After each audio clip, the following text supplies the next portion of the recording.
السلام علیکم ناظرین، میرا نام مطلوب احمد رحمانی ہے۔ ناظرین، آج ہم موجود ہیں امیدوار ایم پی اے حلقہ پی پی 224 جناب ارشد وقاص چھجڑا صاحب۔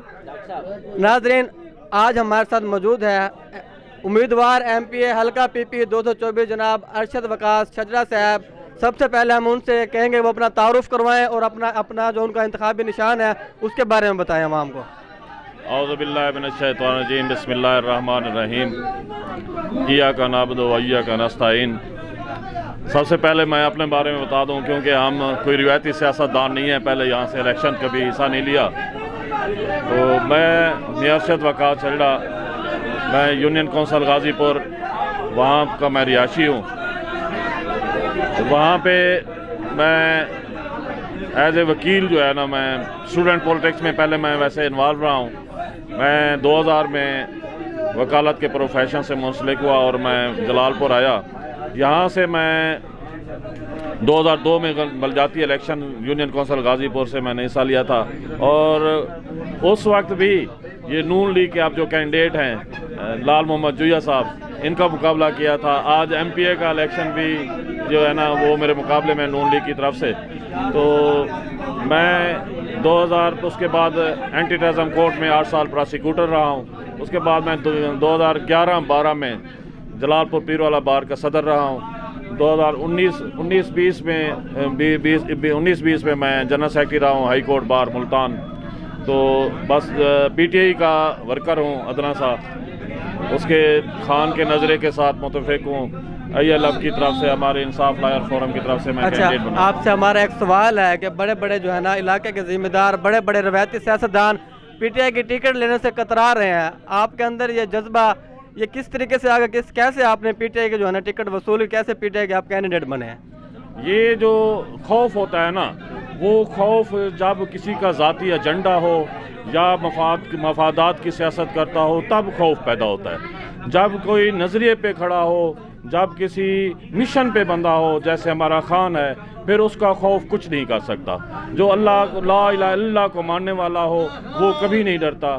یہ جو روایتی سیاست ہے یہاں پہ چل رہی ہے، یہاں سے بھی نہیں بلکہ پورے پاکستان کا یہ المیہ ہے کہ شخصیات کے گرد یہ سیاست گھومتی تھی، کبھی نظریے کو پروموٹ نہیں ہونے دیا گیا۔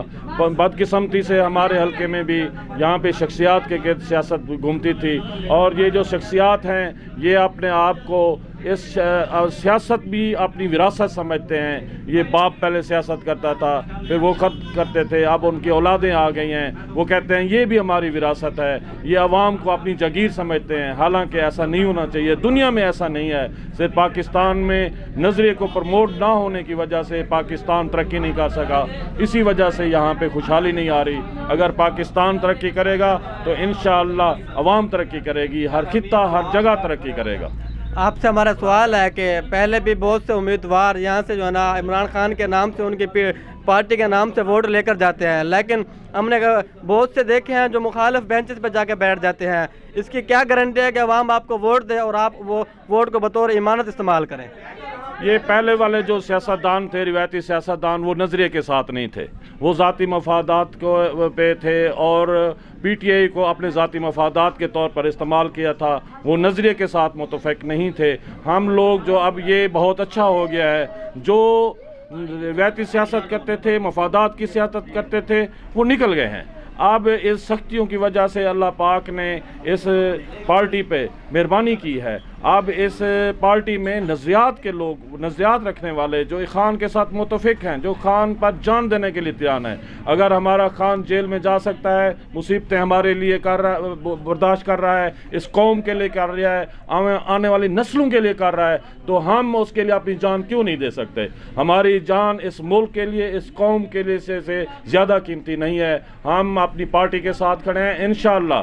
جو نظریاتی بندہ ہے، میں بھی گرفتار ہوں، جب ڈاکٹر صاحب بھی گرفتار ہوئے ہیں۔ میں ٹکٹ جمع کروانے آیا تھا، ہمیں پتا تھا ہمیں گرفتار کر لیا جائے گا۔ جب میں ٹکٹ جمع کروانے آیا ہوں تو مجھے کہا کہ آپ چلے جو، پولیس آ رہی ہے۔ میں نے کہا میں وکیل ہوں، میں ایک نظریے والا بندہ ہوں، میں خان کے نظریے کے ساتھ متفق ہوں. میں ڈرنے یہ جیل تو جیل، میری موت بھی مجھے نہیں راستہ نہیں روک سکتی. میں ہر صورت دوں گا. میں اگر مجھے موت آ جائے تو پھر ٹھیک ہے، ورنہ میں کینڈیڈیٹ ہوں اور رہوں گا انشاءاللہ. آپ سے ایک اور سوال. آج آپ کے مخالف یہ کہہ رہے ہیں کہ جو آج پی ٹی آئی کے ساتھ ہو رہا ہے، اس سے پہلے ہم نے یہ 2018 میں ہم یہ بھگت چکے ہیں، جو ہے یہ مقافات عمل اس کو کہہ رہے ہیں. آپ اس کے بارے میں کیا کہیں گے؟ یہ ایسی بات نہیں ہے. کبھی ایسا نہیں ہوا کہ عورتوں کے ساتھ زیادتی کی گئی ہوا. ہماری پارٹیوں کی جو لیڈیز ورکر ہیں وہ جیلوں میں پڑی ہوئے ہیں. آج تک پاکستان کی ہسٹری میں کبھی ایسا نہیں ہوا کہ کسی پارٹی کا جب الیکشن ہو رہا ہو اس کا نشان بھی نہ ہو. کبھی ایسا نہیں ہوا. ہم تو آزاد ہیں، ویسے غیر جماعتی ہوا تھا. یہ کون سا جماعتی الیکشن ہے جو ہماری پارٹی کا نشان ہی نہیں ہے؟ جو ہمارا بنیادی حق ہے، ہمارا کیا اس 25 کروڑ عوام کا بنیادی حق تھا کہ وہ اپنے سمبل کو پہچان کے اس پارٹی کو ووٹ دیتے. آج تو ہمیں مشکلات جو آج یہاں پہ پیش آ رہی ہیں، ہم یہاں پہ آ کر یہ کہہ رہے ہیں کہ ہم عمران خان کے نمائندے ہیں. ہمارا انتخابی نشان ڈاکٹر صاحب کا ریکٹ ہے اور میرا میز ہے. شاید ہمیں یہ بتانے کی ضرورت بھی محسوس نہ ہوتی. جو عمران خان کا پیغام گھر گھر پہنچ چکا ہے، وہ یہ جو انقلاب آیا ہوا تھا یہ نشان اس لیے نہیں دیا گیا. وہ پارٹی سے نہیں خوفزدہ تھے، پاکستان کی قوم سے وہ خوفزدہ تھے، پاکستان کی عوام سے خوفزدہ تھے. وہ ان سے ڈرے ہوئے تھے، اس وجہ سے نشان نہیں دیا. اگر یہ نشان دے دیا جاتا تو پاکستان کی عوام ان کو بتاتی کہ ہمارا ووٹ تقسیم نہیں ہو سکتا، صرف پارٹی کے لیے اور پی ٹی آئی کے لیے. اچھا جی، آخر میں آپ اپنا کوئی پیغام ہمارے چینل کے توسط سے عوام تک پہنچانا چاہیں گے مختصر اور مجموعی طور پر؟ میں یہی کہوں گا کہ عمران خان اس قوم کی جنگ لڑ رہا ہے، اس آنے والی نسلوں کی جنگ لڑ رہا ہے.